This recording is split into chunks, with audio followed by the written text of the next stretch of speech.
ভাবুন একবার, আপনি সারা জীবন কষ্ট করে একটি কাজ শিখলেন, রাত জেগে পড়াশোনা করলেন, বছরের পর বছর প্র্যাকটিস করলেন, স্বপ্ন দেখলেন এই দক্ষতা দিয়ে আপনি বিশ্ব জয় করবেন। কিন্তু একদিন সকালে ঘুম থেকে উঠে দেখলেন আপনার সেই 10 বছরের শেখা কাজটা একটি সফটওয়্যার মাত্র 3 সেকেন্ডে করে দিচ্ছে, তাও আপনার চেয়ে নির্ভুলভাবে, আপনার চেয়ে সুন্দরভাবে। বুকের ভেতরটা কেমন খালি লাগছে না? আপনি কি জানতেন এই মুহূর্তটি এখন আর কোনো সায়েন্স ফিকশন মুভি নয়, এটি এখন আপনার দরজায় কড়া নাড়ছে? কিন্তু দাঁড়ান, সবাই যেটা ভাবছে, আসল সত্যটা কি আসলেই তাই, নাকি এর পেছনে লুকিয়ে আছে এমন এক গভীর রহস্য যা জানলে আপনার পায়ের তলার মাটি সরে যাবে? আজকের এই ভিডিওতে আমরা সেই সত্যটাই জানব যা আপনাকে কেউ বলেনি। গত কয়েক মাস ধরে ইন্টারনেট দুনিয়ায় একটাই আতঙ্ক, আর্টিফিশিয়াল ইন্টেলিজেন্স বা এআই। চায়ের দোকান থেকে শুরু করে বড় বড় কর্পোরেট অফিস, সব জায়গায় একই আলোচনা, আমার চাকরিটা কি থাকবে? বিষয়টা আসলেই ভয়ের। গোল্ডম্যান স্যাক্সের একটি রিপোর্ট অনুযায়ী এআই প্রায় 30 কোটি মানুষের কাজকে প্রভাবিত করতে পারে। সংখ্যাটা একবার ভাবুন, 30 কোটি। কিন্তু অবাক করার মতো বিষয় হলো, এই ভয়টা কিন্তু মানবজাতির জন্য নতুন কিছু নয়। ইতিহাসের পাতা উল্টালে দেখবেন আমরা আগেও ঠিক একই রকম ভয়ের মধ্য দিয়ে গিয়েছি। মনে আছে যখন প্রথম কম্পিউটার এসেছিল, তখন বলা হয়েছিল অ্যাকাউন্টেন্টদের দিন শেষ, টাইপিস্টদের চাকরি আর থাকবে না। মানুষ রাস্তায় নেমে আন্দোলন করেছিল, তারা ভেবেছিল কম্পিউটার তাদের পেটে লাথি মারবে। কিন্তু ফলাফল কি হলো? কম্পিউটার মানুষের চাকরি খায়নি, বরং হাজার হাজার নতুন চাকরির দরজা খুলে দিয়েছে। আজ কম্পিউটার ছাড়া আমরা এক মুহূর্ত চলতে পারি না। তবে এবারের পরিস্থিতিটা একটু আলাদা। কেন জানেন? কারণ আগের মেশিনগুলো আমাদের শারীরিক পরিশ্রম কমিয়েছিল, আর এবারের মেশিন মানে এআই আমাদের মস্তিষ্কের বা বুদ্ধির কাজগুলো করতে শুরু করেছে। যেই কাজ করতে একজন লেখকের 3 দিন লাগত, এআই তা 3 মিনিটে লিখছে। যেই ডিজাইন করতে একজন গ্রাফিক ডিজাইনারের 1 সপ্তাহ লাগত, এআই তা 1 মিনিটে তৈরি করছে। তাহলে প্রশ্ন আসতেই পারে, মানুষের বুদ্ধির যদি আর দরকার না হয়, তাহলে মানুষের দাম কোথায় থাকবে? এখানেই লুকিয়ে আছে আসল টুইস্ট, যা আপনাকে অবাক করে দেবে। আসুন একটু গভীরে যাই। সত্যিই কি এআই মানুষের জায়গা নিতে পারবে? একটি উদাহরণ দিই। ধরুন আপনি একজন সাংবাদিক, আপনার কাজ হলো খবর সংগ্রহ করা এবং সেটাকে সুন্দর করে লেখা। এআই খুব সুন্দর করে রিপোর্ট লিখতে পারে, এটা সত্য। কিন্তু এআই কি ঘটনাস্থলে যেতে পারে? সে কি ভুক্তভোগীর চোখের পানি অনুভব করতে পারে? সে কি মানুষের আবেগের সেই কম্পনটা বুঝতে পারে যা একটা রিপোর্টকে প্রাণবন্ত করে তোলে?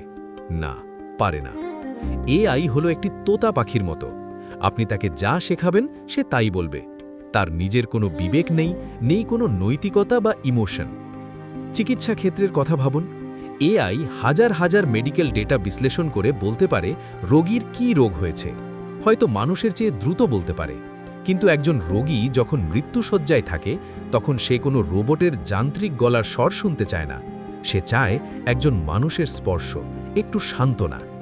সব ঠিক হয়ে যাবে, এই মিথ্যা আশ্বাসটা দেওয়ার ক্ষমতা কোনো অ্যালগোরিদমের নেই। সবচেয়ে ভয়ঙ্কর ব্যাপারটা হলো, আমরা এআইকে যতটা বুদ্ধিমান ভাবছি, সে আসলে ততটা বুদ্ধিমান নয়। সে শুধু তথ্যের প্যাটার্ন মেলাতে পারে, সত্য মিথ্যা যাচাই করার ক্ষমতা তার নেই। সে খুব আত্মবিশ্বাসের সাথে ভুল তথ্য দিতে পারে, যাকে বলা হয় এআই হ্যালুসিনেশন। তাহলে বুঝতেই পারছেন, পুরো মাঠ এখনও এআইএস দখলে যায়নি। কিন্তু এখানেই গল্পের শেষ নয়, বিপদটা অন্য জায়গায়। একটু পরেই আমি আপনাদের এমন একটি পরিসংখ্যান দেখাবো, যা দেখলে বোঝা যাবে আগামী 5 বছরে ঠিক কাদের চাকরি নিশ্চিতভাবে চলে যাবে এবং কারা রাজত্ব করবে। তথ্যটা বেশ ভয়ের, কিন্তু জানা জরুরি। সেই গোপন বিশ্লেষণটি শোনার আগে এবং এমন আরও অজানা তথ্যের গভীরে যেতে আমাদের চ্যানেলটি এখনই সাবস্ক্রাইব করুন। কারণ আমরা শুধু গল্প বলি না, ভবিষ্যতের প্রস্তুতি নিতে সাহায্য করি। ধন্যবাদ সাথে থাকার জন্য।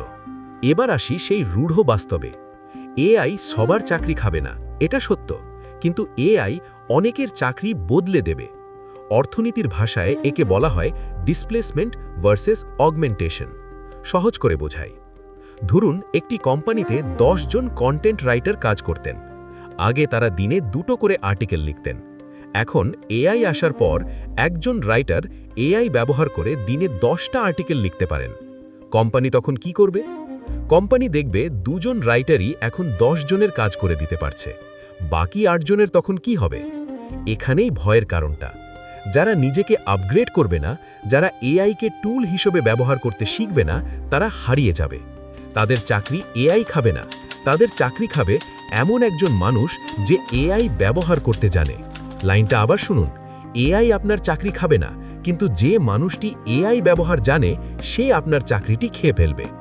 ইতিহাস সাক্ষী, যখনই নতুন প্রযুক্তি আসে একদল মানুষ সেটাকে ভয় পায়, আর একদল মানুষ সেটাকে কাজে লাগায়। যারা ক্যালকুলেটর আসার পর গুণ ভাগ করা ভুলে যাওয়ার ভয় পেয়েছিল তারা পিছিয়ে গেছে, আর যারা ক্যালকুলেটর ব্যবহার করে বড় বড় অঙ্ক কষেছে তারা বিজ্ঞানী হয়েছে। আজকের যুগেও ঠিক তাই ঘটছে। তাহলে এখন উপায়? আপনি কি হাত গুটিয়ে বসে থাকবেন নাকি লড়াই করবেন? ভবিষ্যতে 3টে জিনিসের দাম সবচেয়ে বেশি হবে যা এআই এর নেই। 1. ক্রিটিক্যাল থিঙ্কিং, জটিল চিন্তাভাবনা। এআই তথ্য দিতে পারে কিন্তু সিদ্ধান্ত নিতে পারে না। কোন তথ্যটা সঠিক, কোনটা আপনার ব্যবসার জন্য ভালো, এটা বোঝার ক্ষমতা শুধুই মানুষের। 2. ক্রিয়েটিভিটি, সৃজনশীলতা। এআই পুরনো জিনিস মিশিয়ে নতুন কিছু বানায়, কিন্তু একদম শূন্য থেকে নতুন কোনো আইডিয়া যা মানুষের হৃদয়ে দাগ কাটবে সেটা শুধু মানব মস্তিষ্কেই সম্ভব। 3. হিউম্যান কানেকশন, মানবিক সম্পর্ক। লিডারশিপ, টিম ম্যানেজমেন্ট বা কাস্টমারের সাথে সুসম্পর্ক তৈরি করা, এগুলো কোনো কোড দিয়ে রিপ্লেস করা সম্ভব নয়।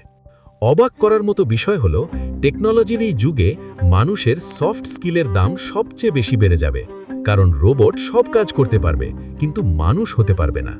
কিন্তু একটা গোপন কথা বলি, সবচেয়ে বড় সুযোগটা কিন্তু এখনও পৃথিবীর ৯৯% মানুষ এআই ঠিকমতো ব্যবহার করতে জানে না। আপনি যদি আজ থেকেই চ্যাট জিপিটি বা অন্যান্য টুলগুলো শেখা শুরু করেন, আপনি ইতিমধ্যেই বাকিদের থেকে 10 ধাপ এগিয়ে গেলেন। এটা কোনো হুমকি নয়, এটা একটা সুযোগ, নিজেকে সুপার হিউম্যান বানানোর সুযোগ। ভিডিওর শুরুতে বলেছিলাম সকালে ঘুম থেকে উঠে দেখলেন আপনার কাজটা মেশিন করে দিচ্ছে। দৃশ্যটা ভয়ের ছিল, তাই না? কিন্তু দৃশ্যটা একটু বদলে দিন। ভাবুন, সকালে ঘুম থেকে উঠে দেখলেন আপনার কাজটা মেশিন করে দিচ্ছে, আর সেই সময়টা আপনি ব্যয় করছেন নতুন কিছু সৃষ্টিতে, পরিবারের সাথে বা নিজের স্বপ্নের প্রজেক্টে। মেশিন আপনার গোলাম, আপনি মেশিনের গোলাম নন। ভবিষ্যৎ অন্ধকার নয় যদি আপনি আলোর দিকে তাকান। পরিবর্তন আসছে এবং পরিবর্তন সব সময় ভয়ের হয়। কিন্তু মনে রাখবেন, ডাইনোসররা বিলুপ্ত হয়েছিল কারণ তারা পরিবর্তন মানিয়ে নিতে পারেনি। মানুষ টিকে আছে কারণ আমরা মানিয়ে নিতে পারি। এখন প্রশ্ন হলো, আপনি কি ভয়ে পালিয়ে যাবেন, নাকি এই নতুন প্রযুক্তির পিঠে চড়ে নতুন পৃথিবী গড়বেন? সিদ্ধান্তটা শুধুই আপনার। আপনি কি মনে করেন, এআই কি মানুষের জন্য আশীর্বাদ না অভিশাপ? কমেন্ট করে আপনার মতামত জানান। দেখা হবে পরের ভিডিওতে নতুন কোনো অজানা তথ্যের সাথে।